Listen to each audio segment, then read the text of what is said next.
नमस्कार दोस्तों, OCN network में आपका स्वागत है। मैं हूं ओमकार चौधरी। मुंबई से जुड़ गए हैं भाऊ तोरसेकर साहब। भाऊ, बहुत प्रणाम, नमस्कार। नमस्कार नमस्कार। भाऊ, क्या कुछ बड़ा होने जा रहा है? देश में कुछ बड़े स्टेप लिए जा रहे हैं, क्योंकि अमित शाह ने जिस तरीके से ये डेमोग्राफी चेंज को लेकर के एक हाई लेवल कमेटी बनाई है और उसमें एक पूर्व जस्टिस को चेयरमैन बनाया गया है, एक आईपीएस रिटायर्ड, एक आईएएस रिटायर्ड, होम मिनिस्ट्री के भी एक सेक्रेटरी को उसमें लिया गया है, कुछ और लोगों को शामिल किया गया है। इनसे कहा गया है कि पूरे देश में जहां जहां डेमोग्राफी चेंज की गई है या हुई है पिछले कुछ वर्षों और एक दो दशकों में, उसकी जरा पैमाइश करें। ये क्यों हुई है, इसके पीछे क्या कोई बड़ी साजिश है, और फिर उसके निदान के भी आप सुझाव दें कि क्या किया जाए और आगे से ये चीजें ना हो। ये कितना बड़ा खतरा है देश के लिए, और क्या अब जिस तरीके से लगभग नक्सलवाद को खत्म किया गया है, आतंकवाद को मिनिमाइज कर दिया गया है, तो ये एक तीसरी बड़ी समस्या है, घुसपैठ। देखो, डेमोग्राफिक चेंज जो हो वो सालों से होते आ रहा है। इसका कारण हमारी जो आंकड़ों की डेमोक्रेसी है, आंकड़ों का लोकतंत्र है कि आप वोटर इकट्ठा करो और उनको भिखारी बना के झुग्गी झोपड़ी में रखो, और जिस दिन आपका चुनाव होता है उस दिन उनको ठप्पा मारने के लिए ले जाओ, या भाड़े के तौर पर उनको किसी रैली में ले जाओ। ये जो बन गया था, अब उसको आप लीगली तरीके से रोकना मुश्किल होता है, क्योंकि ये जो फिर कोर्ट में तारीख होगी, फिर कोर्ट में चार्जेस फ्रेम हो गए उसमें। यानी अजमल कसाब मुंबई में 200 लोगों को दनादन गोली चलाकर मार सकता है, लेकिन वो सब दुनिया ने देखा है।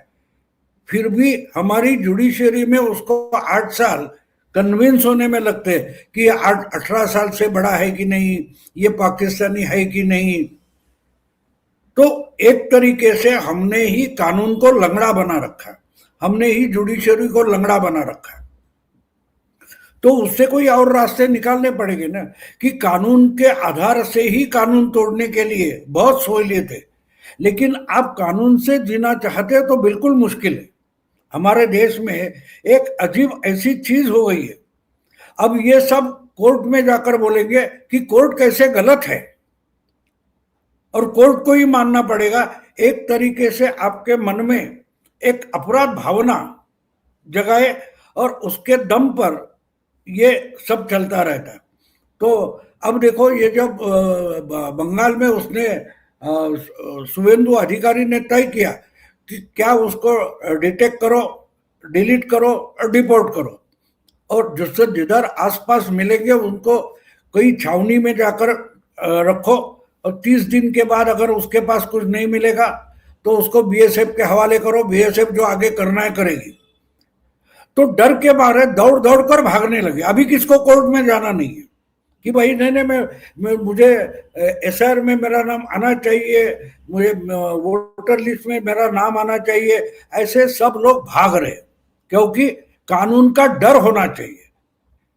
कानून का मजाक उड़ाने का मतलब डेमोक्रेसी नहीं होती। हमने पिछले 70-75 साल में एक बात बना के रखे, कानून का मतलब मजाक हो गया। यानी आप किसी पशु संग्रहालय में जाओ तो वो पिंजरे में बंद हुआ शेर होता है, बाघ होता है, बच्चे उसको थोड़ा थोड़ा उठाकर कंकड़ मारते। तो शेर तो है शेर, लेकिन वो पिंजरे में बंद करके रखा है, वो अपने पंजे का इस्तेमाल नहीं करेगा, अपने दांत का इस्तेमाल नहीं करेगा। डेमोक्रेसी के नाम पर हमने कानून का मजाक उड़ाया है, और इसलिए ये जो डेमोक्रेसी बदली, अब मैं देख रहा हूं पिछले 8-10 दिन से अलग अलग, केरल से कोई भागकर बंगाल के हकीमपुर बॉर्डर पर पहुंच गया। क्यों भाई, क्यों भाग गया? क्योंकि एक बात हो गई है कि कानून लोग हाथ में लेने लगे।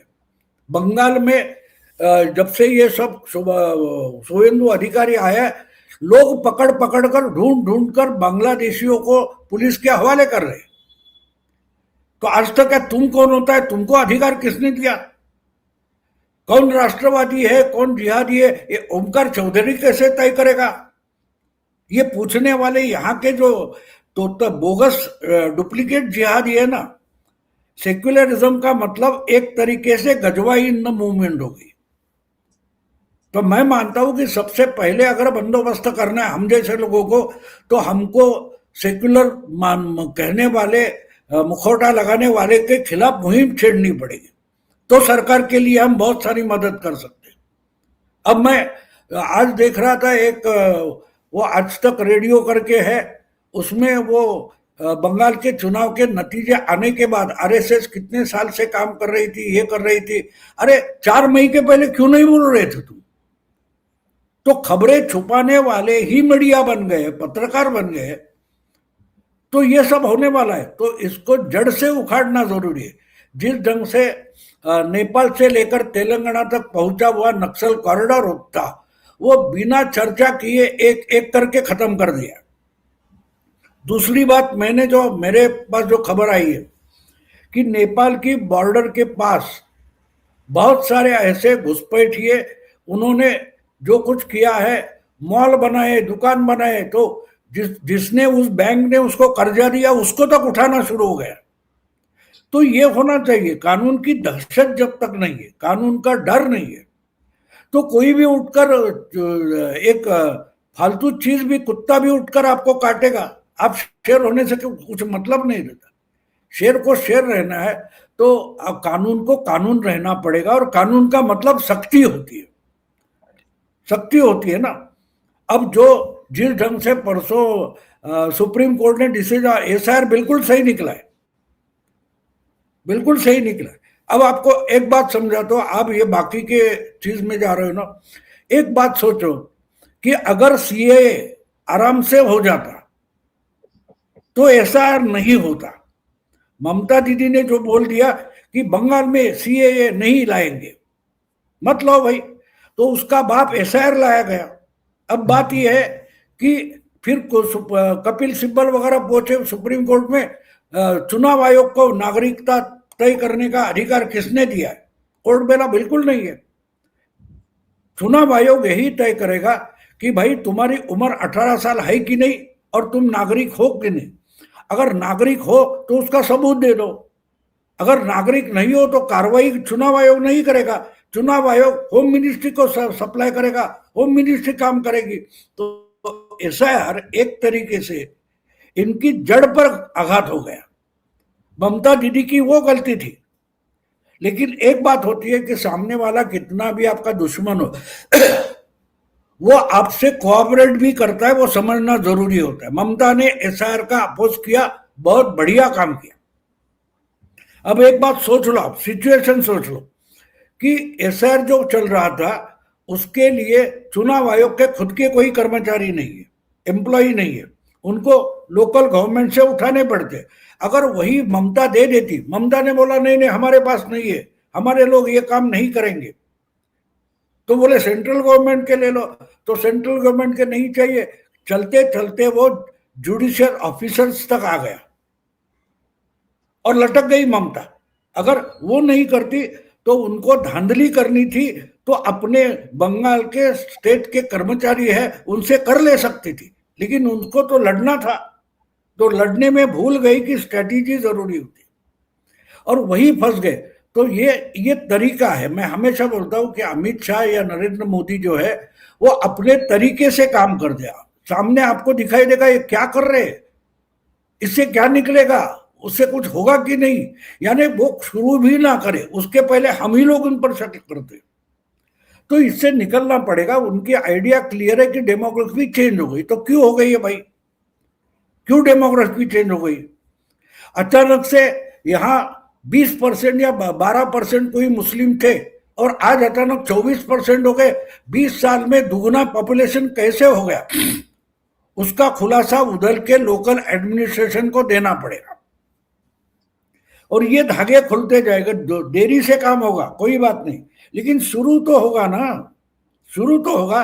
और इसलिए ये उन्होंने एक बोला है कि ये क्यों हो गई, ये आइडेंटिफाई करो। अब बॉर्डर की, कल मैं किसी प्रोग्राम में अश्विनी उपाध्याय का सुन रहा था, वो तो उस पर आईपीएल लगाकर पीआईएल लगाकर लड़ रहे, तो उन्होंने बढ़िया बताया, आप बॉर्डर के लेवल पर जाओ, राजस्थान गुजरात की बॉर्डर पे गांव गांव है, वहां ये पॉपुलेशन बढ़ी है मुस्लिमों की, तो अचानक कैसे बढ़ गई? तो ये जो है ना, आपको डायग्नोसिस सही करना पड़ता है, डायग्नोसिस सही करना पड़ता है। इसका कारण एक बात समझ लो कि टूलकिट जो चल रहा है वो पूरा मीडिया में और इंटेलेक्चुअल लेवल पर चल रहा है। उन्होंने हमारे देश के जो दुश्मन है, उन्होंने इस देश का इंटेलिजेंसिया हायर किया है, वो गजवाए हिंद चला रहे, वो फिदायीन बन गए।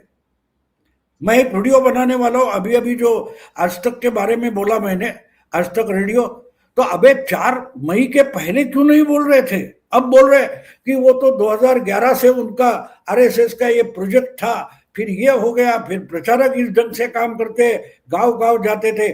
4 मई के पहले नहीं बोल रहे थे, नहीं बोल रहे थे, का छुपा रहे थे। ममता दीदी के पास केडर है, बीजेपी के पास केडर नहीं, तो आज अचानक आपको 3 महीने, 10 महीने, 2 साल पहले जो आरएसएस वाला दिखाई दे रहा था, आज याद आ रहा है। जब चुनाव चल रहा था बंगाल का, तब ये मालूम था लेकिन छुपा रहे थे। तो आप समझो ये किसके एजेंट है? तो ऐसे लोगों को अलग रखकर जड़ तक जाना जरूरी, और जड़ तक जाओगे तो जड़ से ये मामला, ये समस्या उखाड़ना पॉसिबल होता है। 3 स्टेट के चीफ मिनिस्टर्स की मीटिंग बुला रहे हैं अमित शाह, त्रिपुरा, असम और पश्चिम बंगाल, और ये 3 स्टेट जो हैं यहाँ सबसे ज्यादा घुसपैठ हुई है, हो रही है। और एक आदेश और दिया है अमित शाह ने कि सरहद के 15-15 किलोमीटर अंदर तक जहां जहां अवैध निर्माण पाए जाएं, उन सबको गिरा दो। तो ये जो आपने अभी कहा, तो इसलिए मैंने कहा कि कुछ बड़ी कार्रवाई होने जा रही है देश को निरोग करने, और जो एक बड़ी साजिश, भाऊ जब पीएफआई को बैन किया गया था तो बिहार में भी कई जगहों पर छापे पड़े थे, वहां कुछ दस्तावेज बरामद हुए थे। एक तरफ प्रधानमंत्री मोदी हैं जो 2047 तक भारत को विकसित राष्ट्र बनाना चाहते हैं, और उन दस्तावेजों से पता लगा पीएफआई के कि ये 2047 तक भारत को इस्लामिक स्टेट बनाना चाहते हैं। तो क्या मोदी और शाह ने, उनकी सरकार ने अब इनकी जड़ों पर प्रहार करने का और इनको नेस्तनाबूद करने का, इनके इरादों को खत्म करने का बीड़ा उठा लिया है? बिल्कुल उठा लिया, लेकिन उस पर चर्चा नहीं करने देंगे, ना करेंगे। इसका कारण आपको एक चुटकुला बताता हूं। एक मंदबुद्धि बच्ची थी, लड़की थी, उसकी शादी तो करनी है। अब लड़के वालों को बोल नहीं सकते ये मंदबुद्धि है, तो ये तय किया था मेहमान लड़की देखने आएंगे तो लड़की को बोलने नहीं देना है, उसके कुछ करने नहीं देना है। भैया चाय लेके आ जाओ, चाय बिस्कुट, और पैर छू के बैठ जाओ, बात नहीं करना, ये तय हुआ था। हाँ, तो चाय लेकर सब कुछ हो गया, चाय लेकर आ गई और बाप नहीं पूछा, अरे बिस्किट नहीं लाई? तो बोली नहीं, मेहमान तो चाय में डुबो कर पिएंगे ना, इसलिए चाय में डुबो कर ही लाई। तो काम कैसे बिगड़ा? बच्ची को बोलने की जरूरत नहीं थी, ये बाप ही भूल गया और बाप ने ही सत्यानाश कर दिया। तो कुछ बातें ऐसी होती कि जो बोली नहीं जाती, की जाती है। तो इसलिए जो कुछ हो रहा है उस पर चर्चा दुश्मनों के काम आती है, नुकसानदेह होती है, क्योंकि सबसे बड़ी तकलीफ हमारी जुडिशियरी है। अब देखो, केजरीवाल के केस में बिना सुने ही उसको रिहा कर देते हैं। ऐसे जुडिशियरी से हमको निकलकर कानून काम करना है। तो हमारे बाहर के दुश्मन आसान है समझना, अंदर के दुश्मन से बच के कैसे रहेंगे ये समझो। और इसलिए बहुत सारा काम कर रहे हैं, लेकिन चर्चा नहीं करेंगे, थोड़ी भी इंफॉर्मेशन नहीं देंगे, क्योंकि पता नहीं कि हमारे घर में, हमारे आसपास, हमारे पड़ोस में कितने दुश्मन बैठे हैं। ये बहुत जरूरी है। इसलिए बहुत कुछ हो रहा है, किया जा रहा है लेकिन चर्चा नहीं होगी। अभी जो मैंने आपको नेपाल बॉर्डर के पास बहुत बड़ा बाढ़ काम वगैरह तोड़ काम हो गया, तो उसकी चर्चा तक नहीं है। क्यों चर्चा नहीं है? क्योंकि होती तो पहले कोर्ट में जाते, फिर लटको। अब जो हमारे बांद्रा में, मुंबई में हुआ है, मालूम है 30 साल से कोर्ट का मामला चल रहा है, 30 साल। बिल्कुल बिल्कुल। तो ये बिना बताए होता, बिना चर्चा के होता तो आसान हो जाता। इसलिए जो कुछ करना है, इसलिए मैं अमित शाह को अगर मानता हूं, इसलिए कि उनको मालूम है कि जो प्रतिकूल परिस्थिति अंदर है उससे निकलकर अगर काम करना है, तो बड़ा कुछ करना है, तो शांति से रहो, लोगों का ध्यान भटकाओ और करो। ध्यान भटकाना जरूरी होता है। उसको युद्ध भूमि में उसको कैमोफ्लेज बोलते। रोमेल नाम का हिटलर का एक जनरल था, उसका ये तरीका था। वो झूठे मूठे ऐसे कुछ गांव बनाता था और अमेरिकन फौज वगैरह आकर वहां बमबारी करती थी, वहां तो रेगिस्तान होता था। तो ये युद्ध का तरीका होता है। इसलिए जो कुछ अमित शाह वगैरह करते होंगे, उन्होंने कुछ कमेटी बनाई है, तो मुझे लगता है वो भी उल्लू बनाने का तरीका है। असलियत में काम अलग होगा। लेकिन देखो, जाओ झगड़ने के लिए ये जगह है, जाओ उनके पास एप्लीकेशन लेके जाओ, उनके खिलाफ कोर्ट में जाओ, तो वो कोर्ट में उलझे रहेंगे।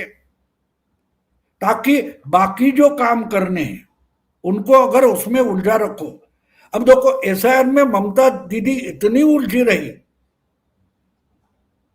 कि जो करना था वो कर लिया, लेकिन उनको पता नहीं था कि 3.5 लाख या 2.5 लाख सेंट्रल फोर्सेस आ जाएंगे। वोटिंग के समय पुलिस को, लोकल पुलिस को अंदर भी नहीं आने दिया जाएगा। इसकी चर्चा तो नहीं हुई थी ना, लेकिन इम्प्लीमेंटेशन हुआ। हम चर्चा करते रहे, आप और हम जैसे लोग, कि नहीं नहीं नहीं नहीं, नहीं, प्रेसिडेंट रूल के बिना चुनाव हो ही नहीं सकता। लेकिन वो कहां से निकल गए हमको पता नहीं चला। प्रैक्टिकली राष्ट्रपति शासन लगा नहीं, लेकिन प्रैक्टिकली तो काम उसी तरीके से हुआ। बिल्कुल। इसलिए जो कुछ करते हैं अमित शाह का या नरेंद्र मोदी का जो तरीका मैं मानता हूं, वो ये है कि अपने लोगों को भी भटका के रखो, वरना ये उत्साह में कुछ बोल देंगे। मैंने आपको बोला था ना कि मैंने मेरे अंदाज से जो नेक चिकन नेक के बारे में बोला था, मुझे मेल आ गई, अभी मत बोलो इस पर। तो हम तो उतावले होकर, एक्साइटेड होकर कुछ बोलते हैं, लेकिन उसका दुश्मन को फायदा हो सकता है। तो ये जो चल रहा है पूरी बॉर्डर पर, और दूसरी तरफ एक और बड़ा काम चल रहा है जिसकी चर्चा अभी कहीं नहीं है। मेरे 2-3 बार मैंने बोलते हुए कि एक्स मुस्लिम मूवमेंट को बड़ी ताकत देने की कोशिश हो रही है। तुम इस्लाम ही छोड़ दो, इस्लाम ही छोड़ दो, तो वो एक तरीके से हमारी टूल किट बनकर वहां काम कर सकते हैं। लेकिन इस पर चर्चा की तो वो पहला आकर उनका गला दबोचेंगे। तो इसलिए जो कुछ है, मुझे लगता है कि ये जो आपने कमेटी वगैरह बोली ना, वो दिखावा ज्यादा होगा, उस पर निर्भर नहीं होंगे। एक्चुअली जो कानून आपके पास है, जो अधिकार आपके पास है, उस अधिकार का इस्तेमाल करके भी कुछ काम हो सकते। अब देखो, मुंबई में बांद्रा तो साफ हो गया, लेकिन ऐसी बहुत सारी बस्तियां हैं। अब ये और एक होगा कि एक घुसपैठिया आया है और उसको रहने की किसी ने जगह दी है, किसी ने नौकरी दी है, तो भैया तू नौकरी उसके डॉक्यूमेंट बिना तब जांच करके कैसे दे दी, इसको भी उसमें लटका दो। कानून ऐसे आहिस्ता आहिस्ता रूल ढूंढ कर निकाले गए कि जो बिना पुलिस इंक्वायरी के किसी को भी काम पर रख रहा है, और अगर वो रोहिंग्या व बांग्लादेशी निकलता है, उसको रहने के लिए छप्पर दे रहा है, इसको भी डालो अंदर, रोहिंग्या हो या इंडियन हो।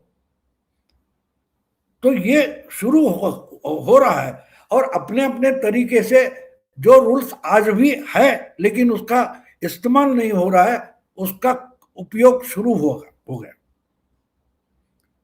तो मुझे तो प्रैक्टिकली लगता है ये जो आप कमेटी बोल रहे हो ना, उससे कुछ होने वाला नहीं। हाँ, वो जो झूठी मूठी लड़ाई होती है उसके लिए लड़ने वाले के लिए खिलौना झुंझुना दे दिया है, ऐसे मैं मानता हूं। बिल्कुल सही आपका आकलन है भाऊ। अभी तक असम में भारतीय जनता पार्टी की सरकार थी, त्रिपुरा में थी, पश्चिम बंगाल में नहीं थी। अब पश्चिम बंगाल में भी भारतीय जनता पार्टी की सरकार हो गई है। ये सब ऐसे स्टेट हैं जहां घुसपैठ और इस तरह की तमाम गतिविधियां चल रही हैं, वर्षों से चल रही हैं। डेमोग्राफी चेंज हुई है इन इलाकों की, बहुत सारे जिलों की। मुर्शिदाबाद ही देख लो आप, कूच बिहार देख लो, ये बहुत सारे इलाके ऐसे हैं, बिहार में भी, झारखंड में भी। झारखंड के तो 6 जिलों में 9% से बढ़कर के मुस्लिम आबादी करीब 34% हो गई है, कहीं कहीं 24% हो गई है। तो ये जो डेमोग्राफी चेंज हुई है, एक बड़ा खतरा भांपते हुए ये मुहिम शुरू की गई है। और मैं शुभेंदु अधिकारी का एक बयान परसों देख रहा था, उन्होंने मीडिया में कहा है कि ये जो पकड़े जा रहे हैं बांग्लादेशी रोहिंग्या, इनको पुलिस बीएसएफ को सौंपे। अब वो हकीमपुर बॉर्डर है, वहां पर हजारों की तादाद में लोग जाकर के पड़े, क्योंकि उनकी शिनाख्त होनी है, उनकी बायोमेट्रिक वगैरह सब दस्तावेज तैयार करने हैं, तो उसमें टाइम लग रहा है। और उसके बाद अगर ठीक तरीके से वहाँ जो बांग्लादेशी बॉर्डर इनके रेंज सुरक्षाकर्मी हैं वो लेते हैं तो ठीक है, नहीं तो फिर दूसरा तरीका, रात्रि अंधेरे में, बहुत लंबा चौड़ा बॉर्डर है, वहाँ इनको वापस धकेलने का भी ऑप्शन है। और ये ओपनली चीफ मिनिस्टर का कह देना और गृह मंत्री का भी इसको इंडोर्स करना, तो ये एक सोची विचारी रणनीति है कि हमें टाइम जाया नहीं करना है, हमें अदालतों में केसों को सालों साल तक नहीं लटकाए रखना है। देखो, एक बात मैं हमेशा समझाता हूँ कि मुझे मर्डर करना है तो मैं प्रेस कॉन्फ्रेंस नहीं लेता, ये बात पहली समझ लो। मर्डर हो जाता है, फिर इंक्वायरी करते बैठो, मर्डर तो हो गई ना, मर्डर तो हो गई। आज पाकिस्तान में आज तक कुछ 50-52 लोगों की अज्ञात वीरों ने मर्डर कर दिए। कौन किसने किए भाई, क्या किए? अगर लीगली उनका एक्सपेक्टेशन करो, उनको समर्पण यहां कर दो, ये झंझट कौन करता रहेगा? इससे अच्छा ये एनकाउंटर कहां से, एनकाउंटर सिस्टम कहां से आ गई?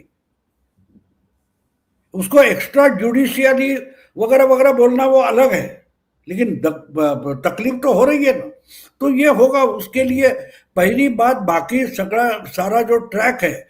और दूसरी बात मैंने बोला ना आपको कि वो जो कन्वर्ट हो गए पहले से, उसके बाप दादा परदादा परनाना वगैरह डरपोक थे, तलवार से डरकर कन्वर्ट हो गए। तो कल अगर जिंदगी की बात आ गई तो वो रिकन्वर्ट होते हैं, घर वापसी शुरू हो सकती है। बहुत सारी बातें हैं, बहुत सारे प्लान होते हैं, उसकी चर्चा नहीं होती, चर्चा होनी भी नहीं चाहिए। हमको अगर जो अच्छा होना चाहिए ऐसा लगता है वो हो रहा है, तो हमको उसकी इंफॉर्मेशन लेने की जरूरत ही नहीं है। हमको अमित शाह हो, नरेंद्र मोदी हो या संघ के लोग हो, उन पर विश्वास करना चाहिए कि ये हिंदुओं के खिलाफ नहीं कुछ करेंगे। आज तक हमने नेहरू, इंदिरा गांधी, कांग्रेस पर विश्वास किया, वो हमारे गले काटते गए, फिर भी विश्वास किया है। तो इन पर ये नहीं होने देता। ये बहुत सारे तरीके हैं। ये आपको लग रहा है कि रास्ते से घुमा कर, अरे बहुत सारी बातें हैं। नौका में बिठाकर खुलना नदी में डाल दिया, वापस आओगे तो गोली से मरोगे। ये सब हो रहा है, ये समझाने की जरूरत नहीं है, चर्चा होने की जरूरत नहीं। ये पीड़ा जो है खत्म होनी चाहिए। अब जिस ढंग से नक्सलाइट का मामला खत्म कर दिया, उसमें चर्चा नहीं। अभी बचे कौन है? यूनिवर्सिटी में या किसी क्लब में वगैरह अर्बन नक्सल बचे, और वो बचेंगे। वो जिंदगी कभी खत्म नहीं होती। वो तकलीफ देने वाली पीड़ा कीटक तो जिंदा रहते हैं। जो कॉकरोच है वो 32 लाख करोड़ 32 लाख सालों से जिंदा है, वो मरते नहीं, लेकिन वो कुछ कर भी नहीं सकते, नुकसानदेह होते, ये तो मैं मानता हूं। तो ये सब चीजें हैं, वो हमें देखने की जरूरत नहीं, हमें दिखाने की जरूरत नहीं। इसके बारे में बहुत बड़ा आपको बोल दूं कि मैंने, आपको याद होगा कि 6-7 महीने पहले से मैं एक बात बोल रहा हूं कि बिहार के किशनगंज से लेकर मेघालय के नीचे की जो बॉर्डर है वहां तक का इलाका वैसे तो कब्जे में ले लिया गया, इनको ढकेलेंगे तो वहां से ढकेलेंगे। तो इस पर चर्चा भी नहीं हो रही है। देखो ये बात है कि उनको डिफेंड करने वाले लोग भी मैदान में नहीं आ रहे, तो हम क्यों चर्चा करें? यानी ये छुपा छुपा मामला चल रहा है, छुपा छुपा मामला चल रहा है। और वो वहीं तक नहीं रुका है, जो इन्वेस्टिगेशन होगा तो कैसे होगा कि ओमकार अगर बांग्लादेश से आए हुए हैं तो उसको छत किसने दिया, उसको रोजंदारी किसने दी, किस आधार पर दिए, उसको भी लटका दो। तो इस ढंग से जो बातें होती है ये एकेडमिक बातें नहीं होती है, एक्शन की बात होती है। बिल्कुल सही है भाऊ। असम, त्रिपुरा, पश्चिम बंगाल में तो भारतीय जनता पार्टी आ गई, सीमाएं सुरक्षित हो जाएंगी देर सवेर।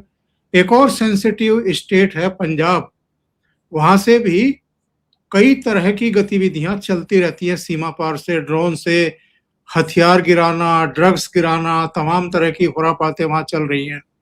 फिर से उग्रवाद को जिंदा करना, धर्मांतरण बहुत बड़े पैमाने पर। आपको लगता है कि देर सवेर या 2027 में ही पंजाब को भी भारतीय जनता पार्टी साध सकती है? हाँ, ऐसी पॉसिबिलिटी है। मैं मानता हूं कि अगर बंगाल मुमकिन है तो पंजाब क्यों नहीं है। बंगाल अगर मुमकिन हो गया, जो 4 मई तक सबको इम्पॉसिबल लगता था, वो मुमकिन हो गया, क्योंकि हमारा हम पर ही विश्वास नहीं है, ये प्रॉब्लम होता है। मैं तो जनवरी से बोल रहा था, कितने हमारे ही लोग मुझ पर भरोसा नहीं कर रहे थे, क्योंकि वो अंदरूनी बात है। आज सनातन की एक लहर सुनामी में बदल गई है, और वो सुनामी में बदलती है तो सबको डुबा कर लेके जाएगी, जो खड़ा रहेगा उसको आड़ा करेगी। तो पंजाब भी हो सकता है। अब पंजाब में एक बात बोला जाता है, ये तो हिंदुत्ववादी है, वो तो सिख पंथ है। तो सिख पंथ तो हिंदू से ही निकला है, सनातन से ही निकला है। सनातन को बचाने के लिए ही लड़ाकू कौन खड़ी कर दी गई, उसको तो सिख बोलते हैं। तो वो भी हो सकता है। और जिस ढंग से पंजाब के पाकिस्तान के पंजाब में लाहौर के नाम बदले जा रहे हैं, और मैंने वो कौन उनका खाजा करके जो पाकिस्तान का रक्षा मंत्री है, वो बोल रहा है मेरा नाना वगैरह, नाना का नाना या दादा का दादा कैसे मुस्लिम हो गया, वरना हम हिंदू थे। यहां तक वो आ गए हैं। तो वो जल्दी समझते। देखो एक बात होती है, दुश्मन को जल्दी समझता है, अपने वालों को समझने में देर लगती है। तो वो समझ रहे कि अब और एक मैंने सुना कि उधर चर्चा क्या हो रही है कि घोरी हमारा कैसे हो सकता है, गजनबी हमारा कैसे हो सकता है। जब अब अफगानिस्तान उन पर हमला कर रहा है तो इनको पता चला कि गजनबी या घोरी हमारे नहीं, ये तो अफगानी थे, इन्होंने हम पर अत्याचार किया है। तो ये रियलाइजेशन वगैरह शुरू हो गया, उसके परिणाम आने में समय लगता है। अगर 5 साल 6 साल 6 महीने 10 महीने से बंगाल में आरएसएस काम कर रही थी लेकिन चर्चा नहीं होने दे रही थी, तो चर्चा की जरूरत नहीं होती, काम होना चाहिए। और इस ढंग से पंजाब में भी चल रहा है। और पंजाब में 2-3 बातें जरूरी है। एक बात तो रोजगार की, एम्प्लॉयमेंट की जरूरत है। दूसरी बात ड्रग्स से छुटकारा जरूरी है। ये बहुत सारे पेरेंट मानते हैं, तो उनको कन्वर्ट करने का काम शुरू हो गया। लेकिन जिस दिन सत्ता हाथ में आती है उसमें फोर्सफुली किया जाता है। तो वो भी चल रहा है कि पंजाब में सत्ता परिवर्तन हो। और मैं मानता हूं कि केजरीवाल वगैरह भी उसमें योगदान करेंगे, क्योंकि वो जितनी मूर्खता करेंगे उसका फायदा उसमें मिल जाएगा। होता है। देखो अपोजिशन से जितना गुस्से में आकर, आज बंगाल हम देख रहे हैं तो फाल्टा देखो, मुझे लगता है कि फाल्टा ये सबसे बड़ा सबूत है। फाल्टा में आप फाल्टा का वोटिंग परसेंटेज देखो कि वो जहांगीर खान था, उसने विड्रॉल कर लिया तो 2 दिन में पूरे फाल्टा में लोगों को पता चल गया है विड्रॉ कर गया। तो हमको बीजेपी को अगर देना नहीं है तो उन्होंने सीपीएम को वोट दिया। और उसी तरीके से दूसरी तरफ पूरा का पूरा हिंदू पोलराइज होकर कंसोलिडेट होकर वोट बैंक बनकर खड़ा रहता है, तो आप समझ सकते हो कि पूरे देश में ये वोट बैंक बन रही है, बन गई है। हाँ, उसका परिणाम आने तक भी रुकना चाहिए।